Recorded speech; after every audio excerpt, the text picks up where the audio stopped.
know you had COVID-19, you can be around others after 10 days since symptoms first appeared, and after 24 hours with no fever, without fever-reducing medication, and after other symptoms have improved. If you have tested positive for COVID-19 and you had no symptoms, you can be around others 10 days after you got tested for COVID-19. To learn more, visit cdc.gov/coronavirus.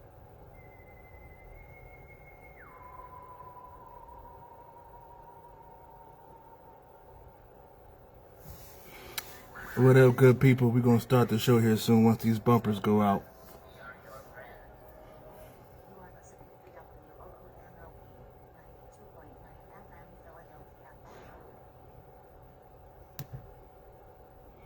What up, good people? What up, good people? You're listening to WOOM 92.9 South Philadelphia Community Radio. I'm giving you another edition of the 623 radio show. Thanks for everybody that's watching. Everybody that's listening on 92.9.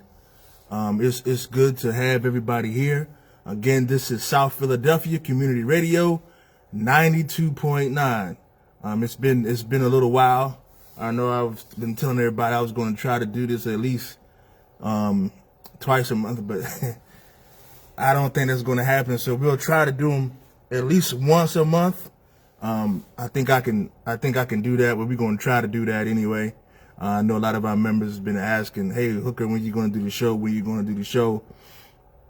So here we are one more time. So before we get started, I want to have a moment of silence for a few of our members that lost their loved ones. We had Lloyd Perry. He lost his mother. We had Dwayne D. Shields. He lost his mother. I know it was a couple of, I can't recall their name, but we also lost a member, Mark Wells, out of the Ballard Center. His virtual funeral was this past weekend. And so we want to have a moment of silence for our deceased members and their loved ones.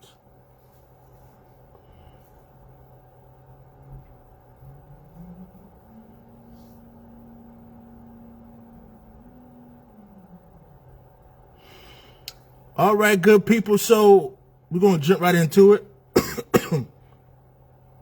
So tomorrow, for our 623 members, we're going to have a parking lot meeting at 8:30 at both buildings.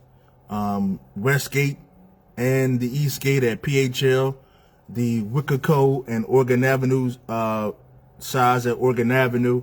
It's a lot of information to go over. We have some flyers we want to give out about three contract myth busters. We also want to talk about the preparation for 623 Day, which will be on June 30th, because normally when we did it last year, it was on June 23rd, which is 623. But because of the virtual convention, we're going to push it back 1 week. So that way, everybody will be able to come out.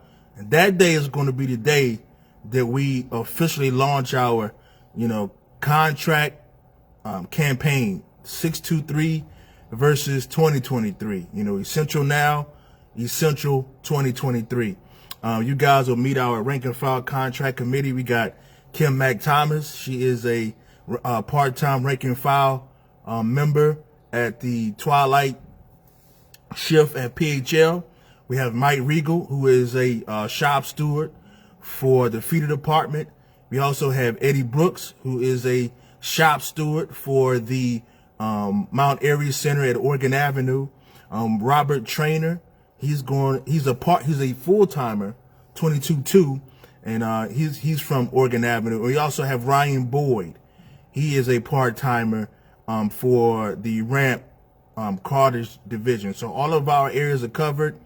Our divisions are covered. We have part-time and full-time classifications on our rank and file committee. For far too long, especially at this local, no one knew what was going on in negotiations. You had to hope and pray that things were going to work out the way they were supposed to. But we rectified that with our bylaw change back in 2019. And now we're going to take advantage of that with our rank and file committee. And we're not going to wait. We're not going to wait. We are not going to wait until 2022, 2023 to start talking about it. Every year, we know when our contract is going to expire. We know it. So we're going to start talking about it. We're going to start getting ideas from our members, and we're going to attack it from every angle that we have. We're going to use every advantage that we have. We're not just going to just sit down and lay down, all right, because it is very important that our members are ready to fight financially, by our proposals, by anything that we have. The company needs to know that we're ready to fight. And so also next month for our Mother's Day celebration, the Women's Caucus will be with us on May 7th at both buildings. All shifts, we're going to be giving out flyers and flowers. We started doing this about 5 years ago, just showing our appreciation for our mothers that work in 623. And so we're going to continue that tradition that we started even before we got in office. We're going to continue to do that because what I found out is the more engagement that we have, the more engaged and more our members will participate because it's their union, and we need to create activity for them to be involved in. And so on May 7th, the Women's Caucus will be off the job. We're going to be giving out, like I said again, flowers, flyers. We're going to be talking about 2023 and the importance of being ready, making sure that we put money aside. Listen, this is not a call for a strike, but we need to be prepared. As if you guys have been here longer than 10 years, we all remember what happened in 2013, 2014, 2015, 2016, 2017, and 2018's contract. I mean, listen, 2018, in my eyes, you can't separate the two. 2013 and 2018, to me, are the same. We both got sold out. Our votes were taken away from us. We got concessions at the concession, and the members suffered. And, now is our time that we need to fight back. You can blame the leadership for so much because we need to make sure that we're ready to fight. That's just the bottom line. If we're not ready to fight, we're going to lose. You got to prepare for victory. You just can't hope that it's going to happen on its own. You have to prepare for it. And that's what we plan on doing, prepare for it. And again, we may not have to go that way. We may sit down at the table and things may work out okay. But just in case they don't, we need to have a plan and a vision for what happens if it doesn't. And that's why we tell our members here at 623, put some money aside every week. Every week we send a notification to the members that have downloaded our app to put money away every Friday. $20, $25, $30, $35, $40, whatever you can spare, put it aside for 2023. We need to be prepared financially, strategically, and in all matters, we need to be ready. It's just that simple. So I'm hoping that everybody will take heed to these words because we got to get ready for 2023. All right, because I can tell you now, UPS, they've been ready. They was ready 5 years ago, and so we need to be ready as well. Also, the hall repairs. So as you guys know, the E-Board, we had a vote on, repairing our halls. A lot of things that need to be fixed. New lighting, new flooring, the walls. We had to replace a pipe in the basement, the water heater. We had to get a new toilet. So a lot of things that need to be done. And so we made a motion and a vote to get some things done. Matter of fact, at 11:30 today, the person who's going to be handling the repairs and the renovations and things, he's going to be there to go over some things to make sure that everything's still in the up and up. So after I leave here, I'm going right to the hall so we can talk about that, finalize everything so we can start the repairs on your house. All right, don't forget that. It's your house. So when we open it back up for meetings, man, you guys come in and see what your house looked like, what your money has spent on making your house, you know, feel more like a home. And that's what we're working on. I read this letter that the company sent me during our Zoom membership meeting this past weekend. I didn't bring it with me, but the main thing was the company was upset. They were angry that, you know, we were out there fighting for our sister Sanifa and the way she was treated during her injury. You know, they still trying to say that, you know, Joe Gill is either he wasn't involved in it, but our thing is, well, who was? You know, the investigation should not have stopped until whoever was responsible was removed. And we're going to keep pushing until that is done. And I know a few of you guys have seen what has happened up in New York City in Local 804. They had 11 part-timers. I believe it was 11 part-timers fired. 2 of them were pregnant women because they couldn't stay, you know, do overtime. One of them was 8 months pregnant, and you fire them? I just listen, man. UPS is they dirty, man. They are dirty, and you know somebody gonna send them this video as they always do, and then they just getting and listen. This stuff is not personal. I have no ill will towards anybody, but we gotta speak truth to power, and we gotta let them know that we're just not gonna take it. You're just not gonna do what you want to do, disrespect our labor and get away with it. Man, those days are over. The climate has changed. You have a different type of worker now. It's not like the workers that before, man. They used to take stuff and keep their head down and just worry about getting a check. This stage of the game and the kind of workers that we have now, man, we're just not going to take it. And the leadership that we have now here at 623, we definitely not going to take it. I was talking to one of our BAs yesterday, and I told him, man, you know, we have put so much of value on how much money we get, and the value should be placed on dignity and respect in the workplace. Because I don't care how much money you get paid per hour. I don't care how good your benefits are.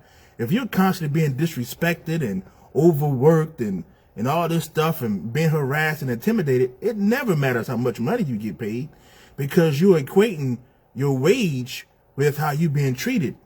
That's not how that's supposed to work. Don't ever let UPS or any employer put a price tag on dignity and respect for what you do for that company. That company that you work for will not be in the position that it is in without your labor. It has nothing to do with your hourly rate, your pension benefit, the pension contributions, and none of that. It has to do with your labor, and we have to stop. We have to stop letting these employers tell us, well, I'm paying you this and I'm contributing this to your pension and your insurance. Yeah, I work for that. But what you will not do is disrespect me every day I come to work. And that's what we got to get to. Stop looking at how much you make and bring home. Yeah, that's all fine and good. But if you don't have dignity and respect, then that money don't mean anything. I'm telling you it doesn't. Don't let these guys make you think because you bring home this money, you work for that. You earned that. Every day you pick up a package, you sort a package, you drive that package car. You have earned that. And especially with this pandemic, listen, you've earned that plus some. But what you didn't earn is the respect, the disrespect, excuse me, the constant intimidation and retaliation and humiliation that this company does on a day-to-day basis. And it happens everywhere. I saw a letter from the IBT back on September the 11th. I believe it was 2013. Or was it 2011? One of them. They had sent out this letter to everybody back then and saying that they had reached out to UPS, saying that UPS had 2 weeks to stop all of this, harassing and retaliation. Here it is 10 years later almost, and they still doing it. What does that tell you? Number one, it tells you UPS don't care nothing about respecting your labor, dignifying you as a human being. They don't care. And it also shows that the leadership from the IBT level did not come through and force UPS to do what they needed to do to treat our members with dignity and respect. Again, too much value has been placed on the hourly wage and all this stuff. That's just my opinion. I'm not saying you don't need money to survive and take care of your family and all that stuff. But to me, having dignity and respect, especially in a company like UPS, is just as, if not more important. That's just to me. I don't care if you pay someone $1 million an hour. If you come in there and you treating them like trash and, you talking to them any kind of way, that $1 million don't mean anything. It really doesn't. It doesn't mean anything. So we have to put the value on the right thing. It's just like this Amazon vote. Somebody, I had like a phone interview, I believe last weekend when we was at panel. I had a news reporter call me and he was asking me about the Amazon thing, and I told him how I felt about it. I mean, if you look at what happened at Amazon, it's a shame, but it just shows you how those workers didn't see the value in what they were doing. I think it was from what I can't remember the final vote count, but I believe it was like 2-1. And so many people were just degrading the people who voted against the union. And I was like, hold on a minute, man. Don't beat them up because they voted against the union. What we should be telling them is say, listen, we have to show them the value of being in a union. They don't see the value in it. That's why they voted against it. And that's the bottom line. They are in a right to work state, in a small town in Alabama, and they don't see the value in a union. It's not like you come up to a big city like Philadelphia or New York or Chicago or LA or something like that. You see the value in a union. It's up to us to, number one, make sure the people who did vote for the union down there, make sure those numbers don't drop. That's what we got to do. We can't let them drop. But also show the people who voted against it the value in being in the union. It's not that they scabs or man, I mean, they was killing them online about they were dummies and stupid. No, they're not dumb. They're not stupid. They just don't see the value in a union. That's why we got to show them the value in the union. And I think that's why when you look at the voting for elections in unions, for contracts, union contracts, people don't see the value in voting anymore because of what has happened. I mean, look at UPS, for example. Look at the UPS contract from, like I said, from 2013. Look what just happened. They lied to us. They forced it on us. They extended the time for you to get top rate money. All this stuff. Then it just progressed to 2018. They created a classification who, man, UPS is just running ragged. I mean, they just doing whatever they want to do to them. And it's creating a hostile environment within the 22-4 classification. And now, when we voted, they took those votes away. So now people don't even see the value in voting. And how can you blame them? If I vote, you take it away. You give me what I don't want. Why am I voting? Then when you look at the elections, you get the same people telling you the same thing over and over again. And they're the ones that forced all this on us. So somehow, some way, we have to have these conversations like we're having now and talk to our members and tell them that there is value in your vote. There's value in your union.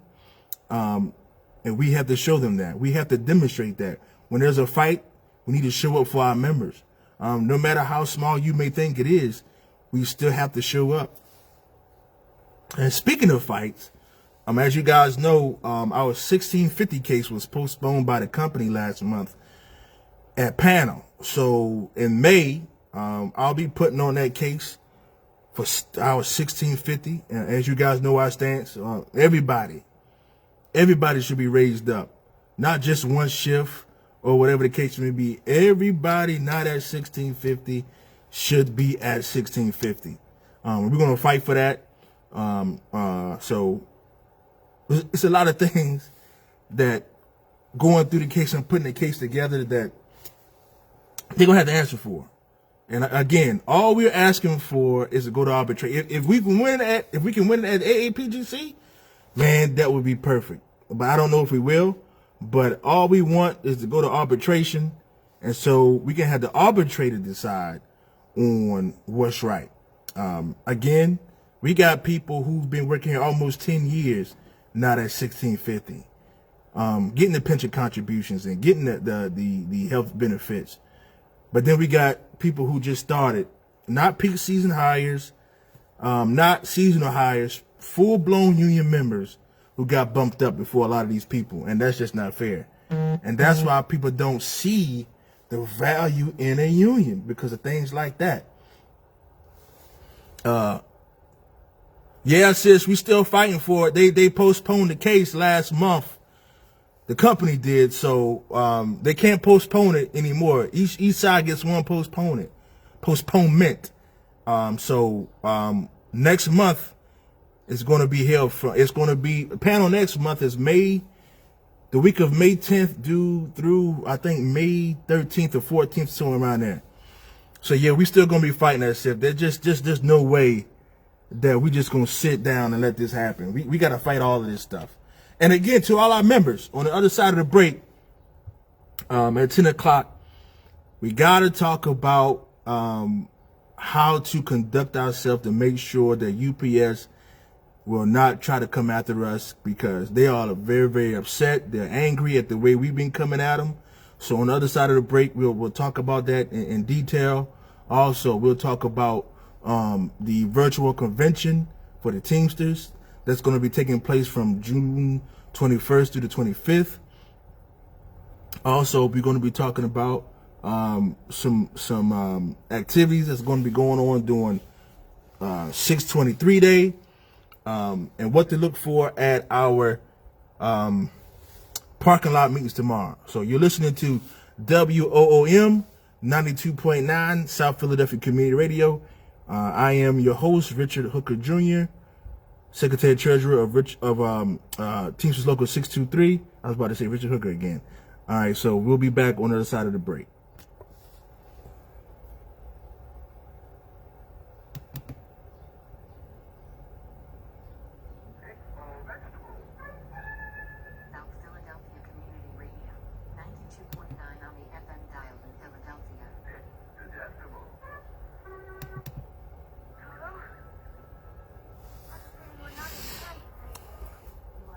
Yes, sis. I mean, we gotta fight, man. Constantly, we gotta fight, because if we don't fight, we won't win. So, guys, yeah, man. If you want to make a donation to the station, man, you can go to spcr.org. Make a donation to the station. No amount is too big or too small. Just to keep the show going, keep the radio station going.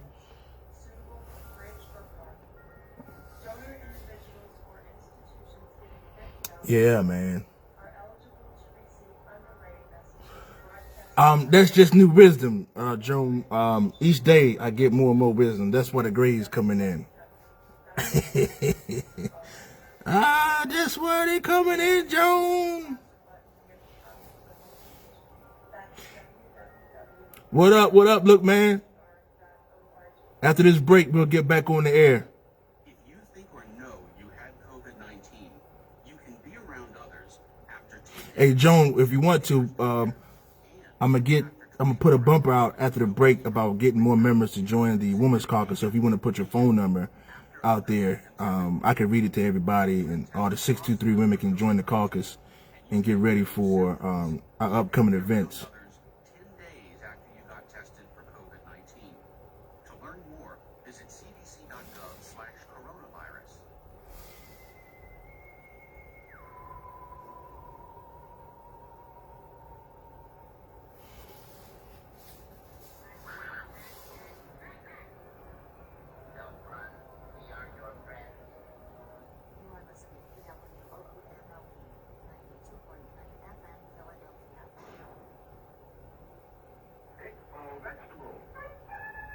South Philadelphia Community Radio, 92.9 on the FM dial in Philadelphia.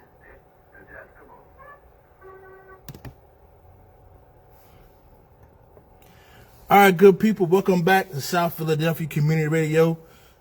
WOOM 92.9. Again, that's South Philadelphia Community Radio, WOOM 92.9, giving you another edition of the 623 Live. Ooh, almost said Lives Matter. So the 623 radio show. All right, so tomorrow we'll be at the gates for our parking lot meeting at 8:30 at both buildings. We're going to be giving out information about our 3 contract myth busters that we've been working on. Also, we have some newsletters that we're going to be giving out, and also some information about 2023, getting ready for that. May the 7th, our Women's Caucus, along with myself, we're going to be celebrating our mothers of the Brotherhood, that we are naming it. Our woman co-chair, Joni Lane Miller. If any 623 woman or worker who would like to be a part of the Women's Caucus, her number is 610-342-5246. That's 610-342-5246. She is the chair of the 623 Women's Caucus. Again, they're getting ready to have another event on May 7th to celebrate our women for Mother's Day. We're going to be giving out flowers, flyers, information about 2023, information about our 623 day. And again, we're pushing 623 back 3 day back a week because of June 23rd, which is 623. We'll be having that week we'll be having the virtual Teamsters Convention. And congratulations to everyone that has won their delegate races for the union. I think this is going to be a highly fought and sought election. I'm just hoping everything stays above ground, but so far it hasn't. But that's how politics are. But again, 623 day is going to be on 6/30, so it's going to be on June 30th. And that day we're going to announce, we're going to be out there at the gates with our proposal sheets. We're going to be out there with the fat cap, water ice, pretzels, rank and file contract committee. We're going to be getting ready for 2023. I mean, we got to get ready. We're not going to wait. There's some things in the contract that we seen on this side, sitting on this side of the table, that, man, we need to straighten out, because if it's not in the book and if it's any gray area, it benefits the company. So we gotta do something about that. So again, please, let's get ready. Let's put some money to a side. Let's get ready for 2023. We know the date the contract expires, so there's no need to say when it's happening. We know when it's happening. July 31st, 2023. We know it. We know it very, very well, and we need to be prepared for it. So, let's get ready. Let's get ready, man. Let's not wait.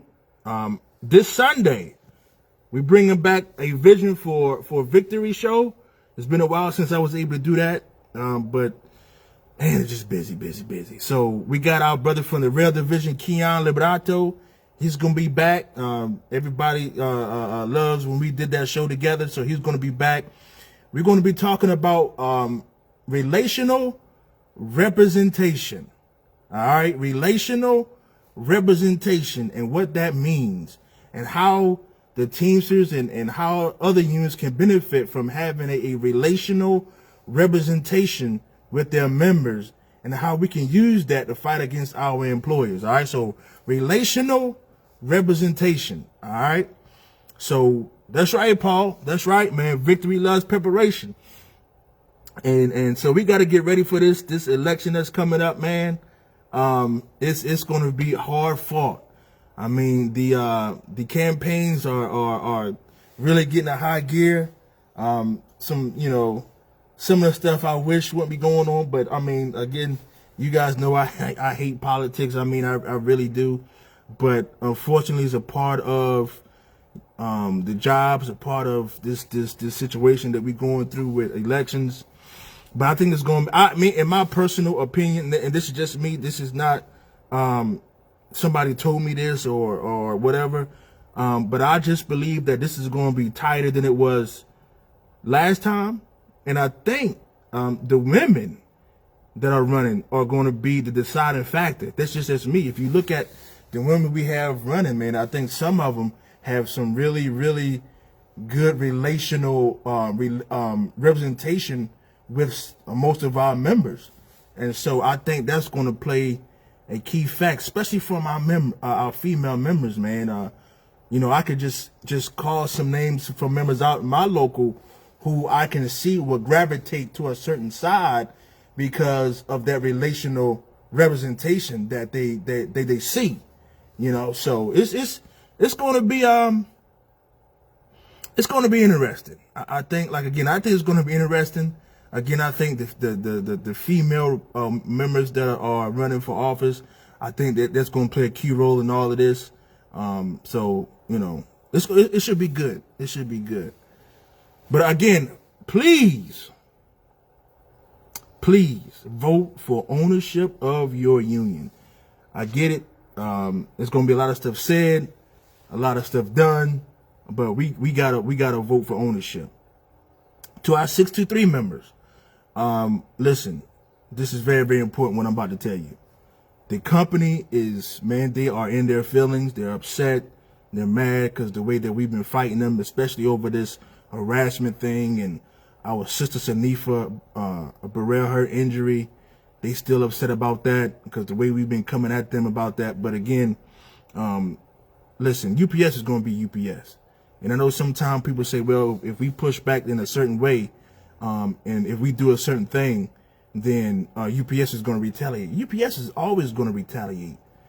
But we cannot, listen, I don't want to get all biblical and all this stuff, even though you guys know my background. You cannot beat this company in fear. It's just you can't beat any employer with fear. It's just not going to happen. You pay too much money in union dues to be fearful of any employer. That's just the way. Listen, I write the checks that go out to the IBT, the PA conference, and the Joint Council. We pay these people a lot of money. There is no reason why we should be afraid of anybody. We should be letting our voices heard. File these grievances. Now there is a responsibility to the member. You have to, if you got to call out, man, you got to pick up the phone and say, hey, Hooker, Hooker ain't coming in today. Hang up the phone.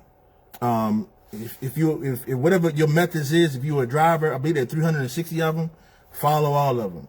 If you are a hazmat responder, follow all the methods. Make sure you check in the leaking package with the pH tape and all this other kind of stuff.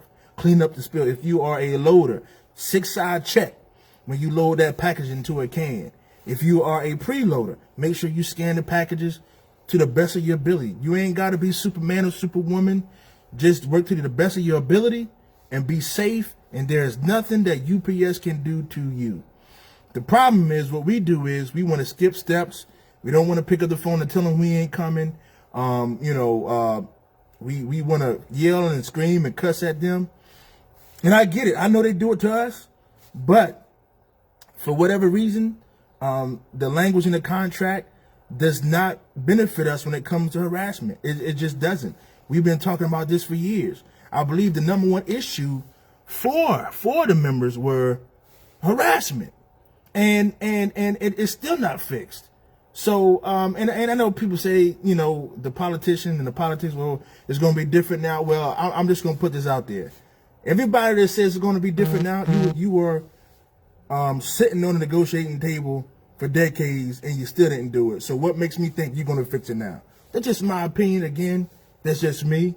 I just don't believe if you had an opportunity for 20 years or how many years you were in IBT official, if you had time to fix these issues and now all of a sudden we're supposed to believe that you're going to do it now, I have a problem with that. Somebody going to have to explain that to me. That's just me. But anyway, what we got to do is make sure we document every interaction that we have with UPS management. If they talk to you crazy, write down the manager name, the supervisor name, the time, the date where you were at. May even mark down what they had on, because we need to have accurate records when we go and say, hey, so-and-so did this on this day, and this is what he had on that day. So if they even try to get out of it. We had a case at Panel, not in our local, but another local, where the supervisor and the member were both going at each other. I mean, cursing and all this stuff. And guess what happened? The member lost his job, but the management person, he's still working. All he got to do, and I remember this is what happened. One of the panelists said, hey, you know, we don't allow that at UPS. Next time you come down here, you're going to be fired. He said that to the management person, but to the member, he lost his job. So, listen, guys, we have got to document every interaction with this company and make sure we keep an accurate record. Talk to your steward, talk to your BA, so we can put a file together against all these managers, because all of these guys, all these bullies, we're going to do our best to get rid of them. And I know these guys, they fighting us on Joe Gill, but we're not going to stop. We're not stopping. Because my thing is this, because what they're trying to say is, well, you know, how do you know this, that, and the other? Listen, whoever it is, the investigation should not have stopped until whoever was responsible is removed. And we're going to keep doing, we're going to keep hitting them on social media. In that letter, they was mad with me for reaching out to Toe May and Tracy Parker. I'm still going to do it. We got some other things in the works. We're going to put more and more pressure on these guys, because they need to know that you're just not going to get away with disrespecting our people and think it's okay. That stuff is just not going to happen, because, and I'm going to say this. You guys see what is happening all across the country. Workers are being overworked, underpaid, disrespected, and we don't want our workers to snap and do something crazy in any facility. I mean, we've seen what happened at FedEx. You've seen what happened at Alabama a few years ago, and San Francisco, and all these types of things. Over here in New Jersey, not long ago. At a certain point, people do get tired, and they do get upset.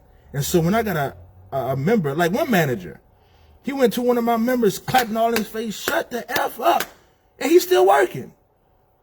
And this is the stuff that UPS constitutes, man, and they let people get away with it. But if my member would have did something like that, man, he'd be out of a job. The hypocrisy has to end, and we're going to do our part to make sure it ends. Like I said, we got some stuff in the works now, man. They really going to be upset. But but it's not our fault. We tried to work it out. And this is the one thing that I don't know.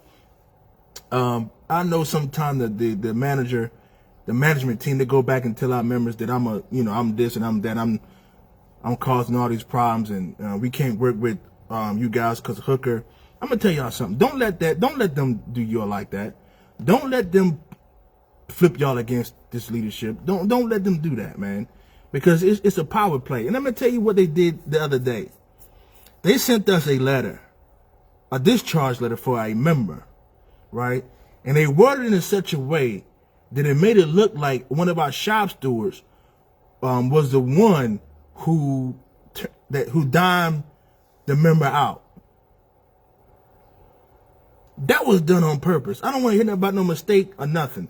They put in the letter that the shop steward was the one that dimed the member out, and that's why they had to give this member a suspension. Dude, they are trying their best to try to divide and conquer what we're doing, because they know they can't beat us head on. They can't. So if I can get this driver who's been out there working 60 hours, he's upset with the union, he feels though the union ain't doing nothing. If I can turn him, then this person can turn another person. Then what I got chaos, I got dissension. The members upset with the e-board. They're mad, they're upset. And guess who sent back? Just like, okay, yeah, here we go. We got him now, the company. Don't let this company ever do that. Because I'm gonna tell you something. This is coming from me. I got a one-track mind. It's just about the membership. I will do whatever I can to make sure they are protected and make sure we do the right thing. I'm not gonna let anybody put what we're doing in a box, whether it be politically or anything about this company. I'm not. If it's not progressing, protecting, preserving 623, then I'm not for all that. So when these managers try to turn you guys against us, just call me, call UBA, and then I'll get with them, because that's all. I'll never forget. I'll never forget when the height of the COVID last year, man, they were killing me. Oh man, Hooker, I'm talking about the company, man. They was going to the members, because the members, thank God, they was telling me, man, they was just saying all kind of stuff. I'm talking about the management saying that, oh man, Hooker's the one. He's the reason why this is happening. No, the reason why it's happening because they didn't go out there and get the PPE. The reason why I did what I had to do because they weren't communicating what they was going to do, and we try to work it out every time. And I want to tell you guys this before we go to the media, before we go to the papers, before we do any activity, any picket, any rally, we give them time to fix it. We give the company time to fix it. When they don't fix it, that's when we do what we need to do. That's when we get the politicians and the other unions and the teachers and the carpenters, state reps, city council. That's when we bring the fat cat out and the rat. That's when we do all that. Because what you guys may not know is a month before we had the rally for Sanifa, I went to the company and said, hey, man, what y'all going to do? We had a meeting with Kim Ustrek, which is the Chesapeake District president. We had a meeting with Cowie and security and HR. And they said, yeah, man, we're going to investigate it. We're going to do all this stuff. And then when one of the BAs went back into the building that following Monday, he was getting some good information about, hey, man, the UPS may actually do the right thing this time. So after weeks had passed, I called the labor manager and said, hey, man, what's up, man? What's happening? What's going on? We ain't moving them. Oh, you're not going to move them? Okay, so, well, now this is what's going to happen now. And then you take into effect what's happening up in New York City just now with what they got going on with the pregnant women being fired because they couldn't work overtime. Dude, this happens everywhere. And until we all work together, from California to New York, from Maine to Florida, from the plains to the Southwest, until we work together, we're not going to win. We're not going to win, man. So I would suggest that everybody that we work together on this, man, because if not, we're going to be in trouble. We're going to be in trouble. So I think people are starting to see now, especially everything that's going on social media and all this other media. People are starting to pay attention to who UPS really is. And man, aren't they good at changing the narrative? Did y'all see where Carol Tomei got on Twitter and she was talking about how safety was paramount and all this stuff? I mean, I was like, what? Man, but I'm so glad that Local 804, right under that thread that they put the whole thing about how those 2 pregnant women were discharged. And then I came right behind them and hit them with the whole Sanifa thing. So they try to change the narrative so quick. But the truth is the truth, and you can't hide from the truth. Listen, UPS is a dangerous employer. The only thing that's stopping them from really going crazy is a union. If we did not have a union at UPS, oh my God, dude, it would be a disaster. It would be a disaster. It's a disaster now, but just imagine if we didn't have a union at UPS. Man, it would be ugly right now. And so as much as we complain about our union, and sometimes we feel as though they're not doing enough, and I agree, we should be doing more. Even on this end, there's more that can be done, and we're going to do our best to do more. But just imagine if we did not have any union at UPS at all. Dude, it would be a nightmare. you know, it would be a nightmare. So again, please, if you're a 623 member, if you're not going to be able to make it to work, pick up the phone and say, I'm not going to be able to make it. Follow all the methods.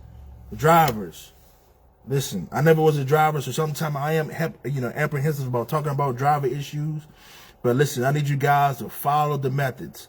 To all my guys who work on the inside, where I come from, listen, 6-sided checks, bend with your knees, follow all the methods, work to your best ability, your safest ability. Don't be Superman, don't be Superwoman. Be safe as possible. All right? If the supervisors are working, file a grievance. You will get paid. We got over $11,000 right now and paid out grievances. Drivers, file the 9-5 grievances. Please, please, please, please file them. They're there for a reason. File your grievances. You will get paid. Please file the grievances. File them for harassment, seniority violations, supervisors working. If you're not getting paid on time.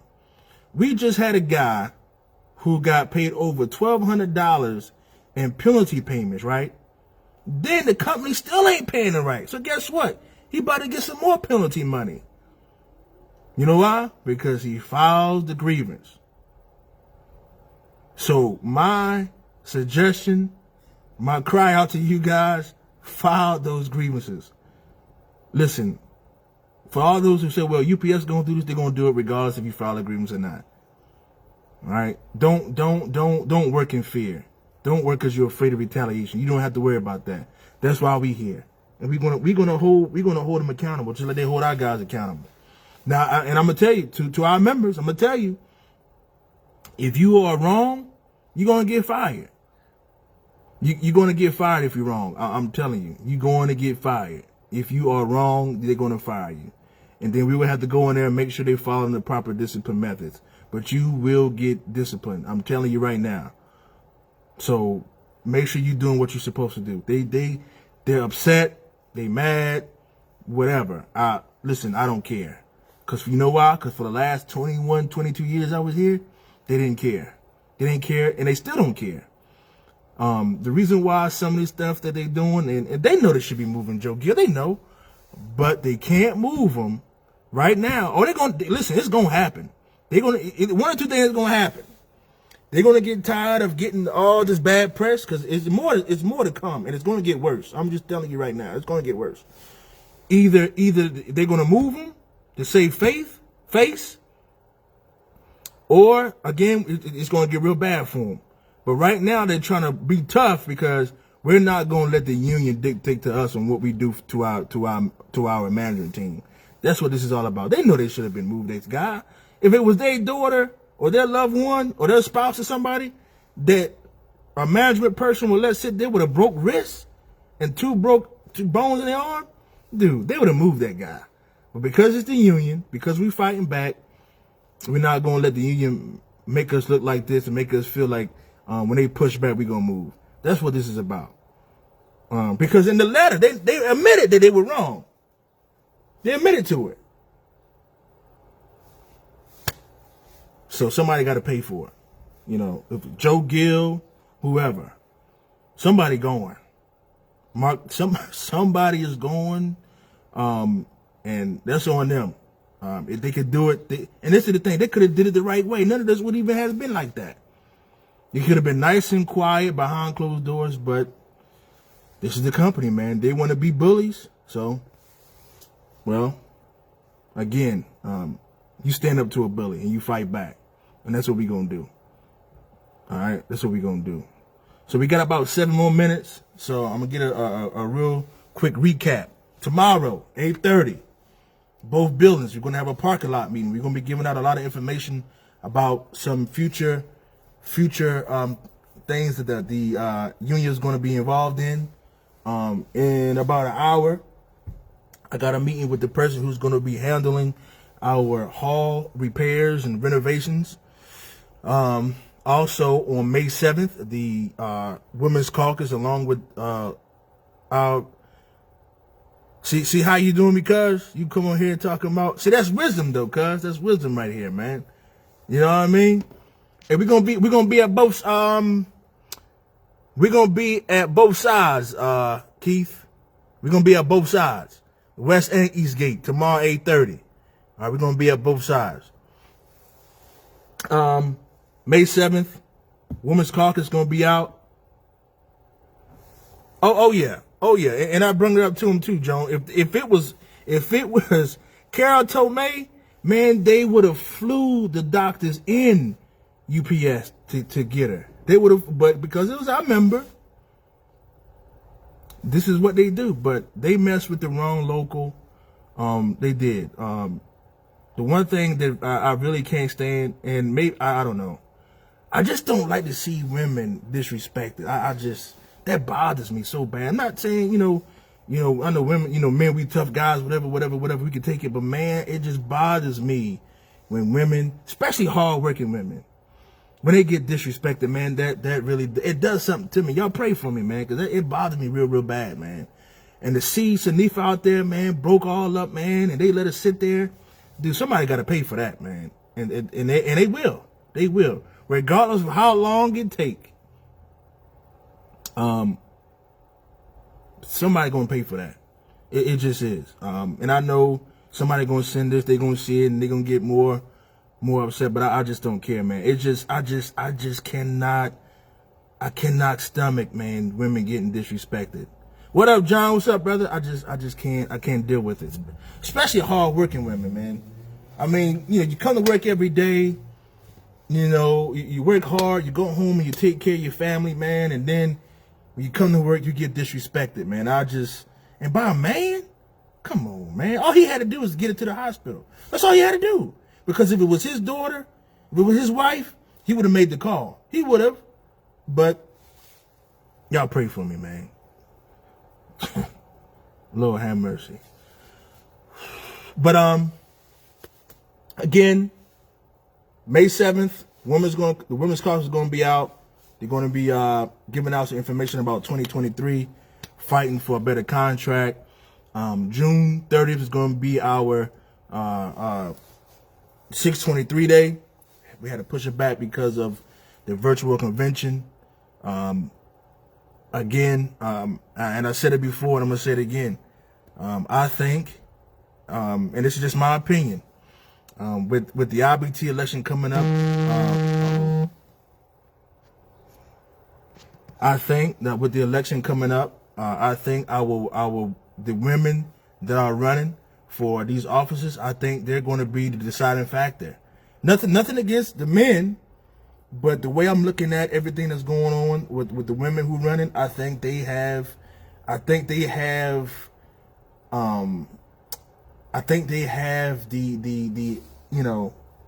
Teamsters, the workers. I think they have a better impression on the workers from what I'm seeing. So it's going to be something, man. It's going to be something. So shout out to all the women running, man, for office. Shout out to you guys, man.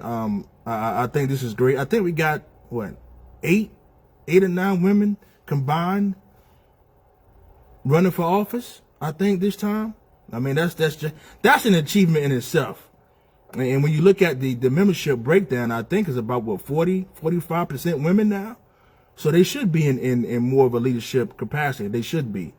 And I think, and like I said, my opinion, I think this election, this IBT election, will come down to how our members, especially our female workers, how they can relate to those women. Absolutely, relational representation. They got some good people, man. They got some good people out there running, man. So it's gonna be good. It's gonna be good. Even me, I relate to some of the women running. I do. Minority. Principal officer, and so that even that appeals to me. As a man. So it's gonna be good. It's gonna be good. And congrats, man, to those women who are taking up that mantle of getting into a male dominated position and wanting to speak out and speak up, speak truth to power for their workers, man. I think that, matter of fact, congratulations, man. I think this is good. This is beautiful. It really is, man. I'm very excited about that. So, got a couple more minutes. So again, I thank you guys for tuning in. Everybody that's listening to it on 92.9, South Philadelphia Community Radio. Everybody that's watching on Facebook, probably going to share it and put it on YouTube later on. Absolutely, Jonah. It should. I appreciate that, man. Appreciate it. So again, thank you guys for tuning in. I'm going to try my best. I know I said I'm going to try to do 2 a month, but I don't know if I can do 2. There's a lot of things going on, especially in the next coming weeks. So I'm going to try to do it again in May, try to do another show. I know our members been beating me up about, hey, man, what happened to the show, man? We enjoy listening to the show. We can go back and watch it, and we can find out what's going on. So I'm going to try to do better with that. So y'all forgive me. Charge it to my head, not my heart. Yeah.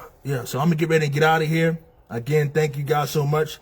Look forward to seeing you guys tomorrow at the parking lot meetings.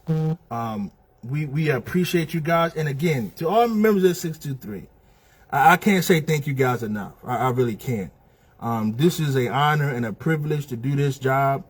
Every day I wake up, man, I feel blessed because this job does not belong to me. It belongs to you. And you guys have entrusted me to do this job.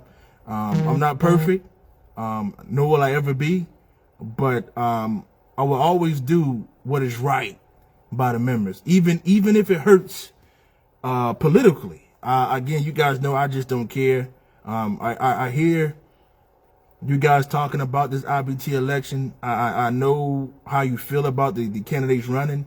Trust me. And I'm not going to allow outside forces to put how you guys feel and how I feel in the box.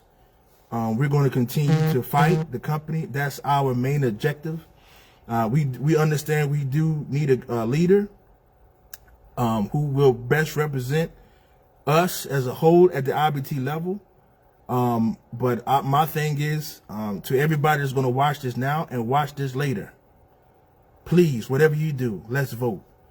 Whether you vote for the Verma power slate or the I slate, whatever you do, it will not matter if we all don't come together and vote. It will never matter. It's 1.4 million Teamsters. If only 200,000 people vote, you can vote for O'Brien all you want to. Nobody will win.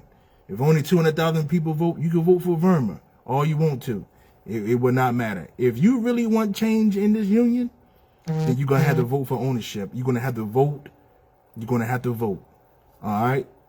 So, again, please vote. Please vote. That's the bottom line. All right, so we're going to get out of here. God bless you. I love you. I appreciate you guys. See you in the buildings. I got some hearings I got to do tonight. A lot of things going on next couple of days. So I'll see you. Love you. Appreciate you again. And we'll see you soon. All right. 623, we out.